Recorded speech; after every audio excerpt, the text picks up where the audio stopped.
So what I want to do with our last question, if we could give them 2 minutes to answer this last question, answer the question for me, and then you can incorporate a closing statement within that 2 minutes, okay? And it goes back to this question I was telling you earlier on that I was asked right across the street here when I came for a job interview. Al Pando asked me, who's going to say something bad about you? You need to give me the name of that person. Who's not going to recommend you for this job? Give me the bad news. And it was an interesting, intriguing question, but it forced a certain reality into the conversation. So what I'd like you to do, just to put a twist on that particular question, is be honest with us here. Give us the straight, tough talk right now. If there's some bad news that you feel like you need to give it to us now rather than later on. And let us deal with it, and you can have an opportunity to work those things out with these groups represented today before a single ballot is ever cast. All right, so again, that question, and incorporate that with a closing statement. You have 2 minutes. Mike, again. I don't know that I really have to answer that question. We joked about that in the planning meeting. The cops used to come by my house and beg me to come outside and put me in a headlock or stuff so they could take pictures just to build up their reputation down at the office. I love our police department. I believe we have the finest police department in the United States, period. And I say that, I'm a critical person. I don't just say things because of getting you on my side. I didn't come here to pander you today. I came here to challenge you to help sacrifice for our city. We are facing a situation right now where we have not maintained our roads. The mayor of the city of San Diego has a mandate, an obligation to maintain the roads, the libraries, and the parks, the same mandate that they have to maintain the pension, the same legal obligation. Mayor Sanders made a choice, and I know he asked you to sacrifice, and I know you did sacrifice because we lost 200 police officers during his tenure, and he slashed back the department. And he did that so he could make the pension payment. And you've made those sacrifices. But look, how do we go out and tell the people of San Diego, we don't have the $160 million it takes to keep our roads from deteriorating any further than they are, when 50% of our thoroughfares are below the standard of poor, the 7th worst in the nation, and we haven't been putting in that money for the last 10 years into our roads? How do we explain that to the people of San Diego when we have people getting $300,000 pensions? It can't be done. Now, here's the thing I learned, and I was taught this by the POA in court. We cannot impose, and I will not impose anything unilaterally. I will not sue you, and I hope you won't sue me again, but I will work with you.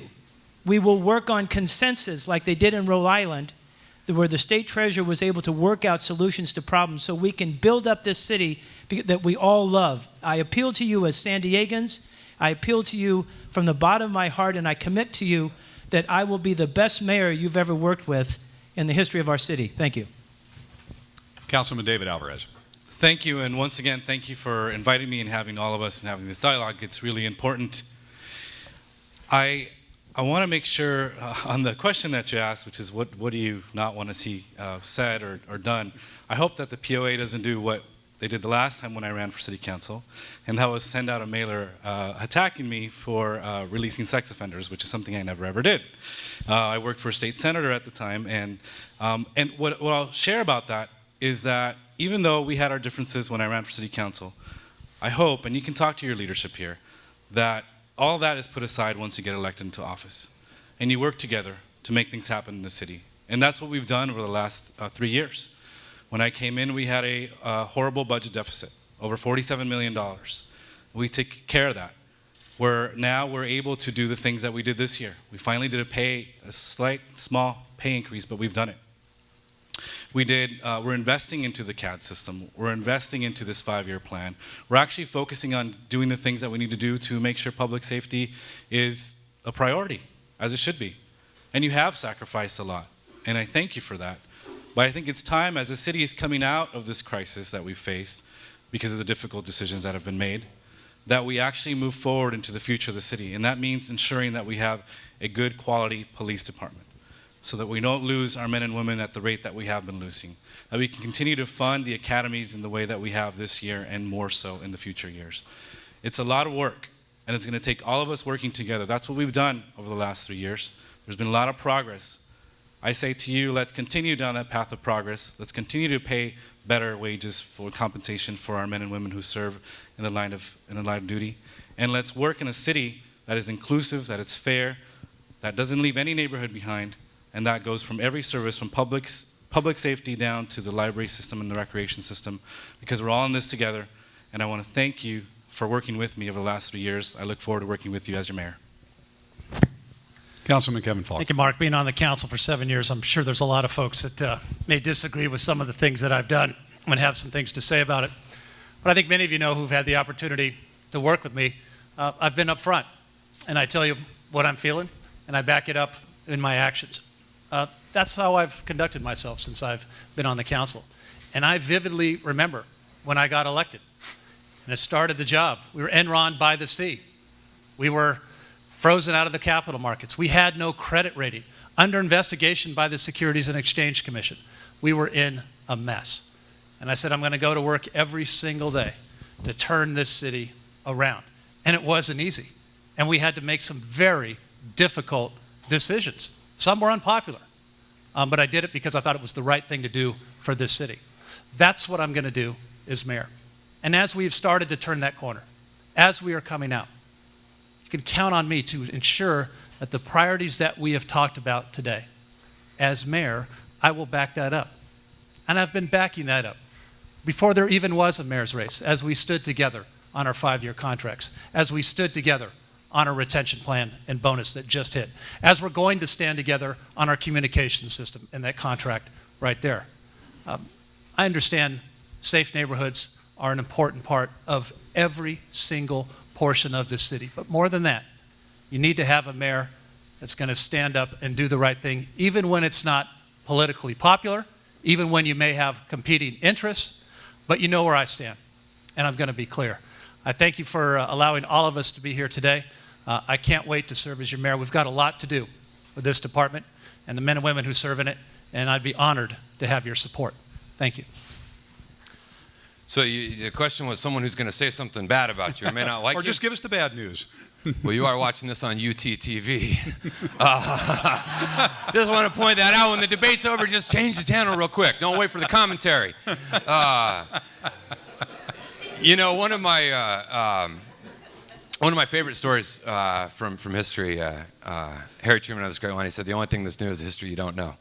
And there's a great story. In 1854, the British infantry were facing off against the Russians. And the British, just to be fair to history, were aided by a small band of Royal Marines. Got a plug for the Marines there. But they were taking on the Russians, and they were vastly outnumbered, 3-4 to 1. And the commander of the British lined them up in rows of 2.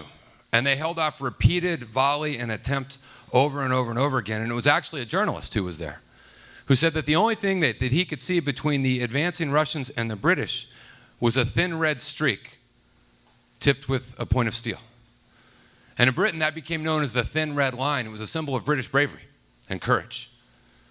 And here in America, we adopted that phrase. We call it the thin blue line. And it's a symbol of our bravery and courage.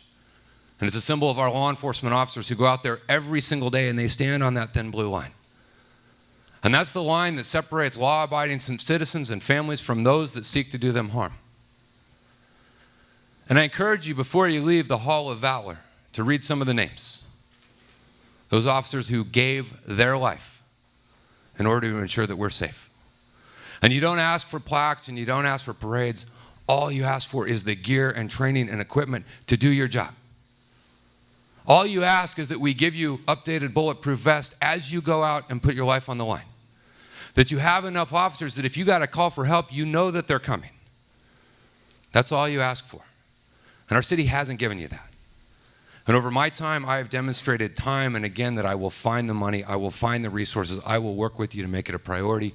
And I look forward to, as your mayor, being a part of rebuilding your department, ensuring our communities are safe, that you have the basic things that you need, and making public safety not a talking point, but continuing the priority that I've made it my whole career. So thank you very, very much for having me, and I look forward to working with you tremendously. Thank you. Gentlemen, thank you very much. Mike Aguirre, David Alvarez, Kevin Faulkner, Nathan Fletcher.